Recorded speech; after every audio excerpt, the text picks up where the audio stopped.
7 days. How many days? 7 days. ఇప్పుడు ఈ రోజుని మనం ఇంగ్లీష్ లో ఏమంటామంటే టుడే అంటాం. ఏమంటాము? టుడే అంటే ఈ రోజు. టుడే అంటే ఈ రోజు. ఏంటిది? ఈ రోజు. టుడే. నిన్న జరిగిపోయింది కదా, నిన్న జరిగిపోయింది. సో దాన్ని ఎస్టర్డే అంటాం. ఏమంటాము? ఎస్టర్డే. సో ఎస్టర్డే అంటే నిన్న. ఎస్టర్డే అంటే నిన్న. టుడే అంటే ఈ రోజు. టుడే అంటే ఈ రోజు. నెక్స్ట్ రేపు. రేపుని మనం ఇంగ్లీష్ లో ఏమంటామంటే టుమారో అంటాం. ఏమంటాము?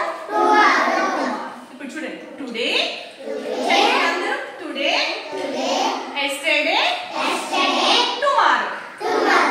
Okay.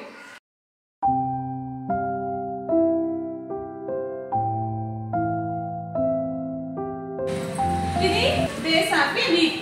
Days of A week. Today అంటే ఈ రోజు. ఎస్టర్డే అంటే నిన్న. ఎస్టర్డే నిన్న. టుమారో అంటే రేపు. ఇప్పుడు మనం దీన్ని మూవ్ చేసుకోవచ్చు. ఇలాగా మూవ్ చేసుకోవచ్చు. ఇలాగా మూవ్ చేసుకోవచ్చు. ఇప్పుడు టుడే ఏంటి? వెన్స్డే. సో వెన్స్డే టుడే నేరుగా ఉంది. So today is Wednesday. చెప్పండి. ఇప్పుడు ఎస్టర్డే అంటే నిన్న జరిగిపోయింది కదా. సో ఎస్టర్డే నేరుగా ఏముంది? Tuesday. So yesterday was Tuesday. చెప్పండి. Yesterday was Tuesday. Yesterday was Tuesday. Okay. Tomorrow will be tomorrow నేరుగా ఏముంది? థర్స్డే. చెప్పండి. Tomorrow will be Thursday. Tomorrow will be Thursday. ఒకటి చూద్దాం. టుడే సండే అనుకుందాం. ఈ రోజు సండే. ఈ రోజు ఏమి? సండే. అప్పుడు నిన్నేమై ఉంటుంది? సండే ముందు రోజు ఏమి? సండే. చూడు, సండే ముందు రోజు ఏమి? ఎస్టర్డే. సో ఎస్టర్డే నేరుగా ఏముంది? స్పెల్లింగ్ చెప్తున్నాను. జేడి చెప్పు.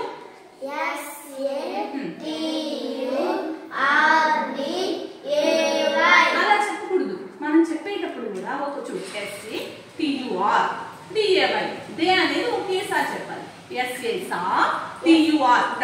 DAY. Day. Saturday. So yesterday ఏంటి? ఎస్టర్డే ఏంటి? సాటర్డే. ఎస్టర్డే ఏంటి? Saturday. Okay. Tomorrow will be. Tomorrow నేరుగా ఏమండి? దీని స్పెల్లింగ్ చెప్పండి. Monday. Very good. So today is Sunday. Today is Sunday. Yesterday was Saturday. Saturday. Tomorrow will be Monday. So ఓకేనా? Today is Sunday. ఈ రోజు Sunday అయితే yesterday ఏమవుతుంది? Saturday అవుతుంది. ఎస్టర్డే ఏమవుతుంది?